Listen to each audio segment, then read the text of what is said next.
First നിങ്ങൾ കണ്ടുണ്ടാവും ഇച്ചിരി മോശം പരിപാടിയൊക്കെയാണ്. ഇപ്പൊ കുടുംബം വേറെ വേറെ ലെവലേക്ക്. എല്ലാവരും കാണുക, സപ്പോർട്ട് ചെയ്യുക. നമസ്കാരം, എൻ്റെ പേര് ജീവൻ റക്സ. ഞാനിതിൽ അജയ് ഘോഷായിട്ട് അഭിനയിക്കുന്നത് ശ്രീജാമയാണ് എൻ്റെ അമ്മ. ജീവിതത്തിൽ വഴിമുട്ടി നിൽക്കണ സമയത്താണ് ദാസേട്ടൻ വഴിത്തിരിവായിട്ട് വന്നത്.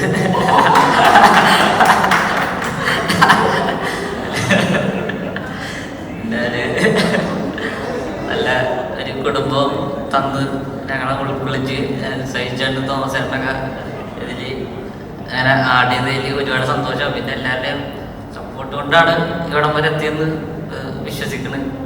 എല്ലാവരും പടം കണ്ട് നല്ല അഭിപ്രായം പറയുക, അത് മാത്രം പറഞ്ഞത്.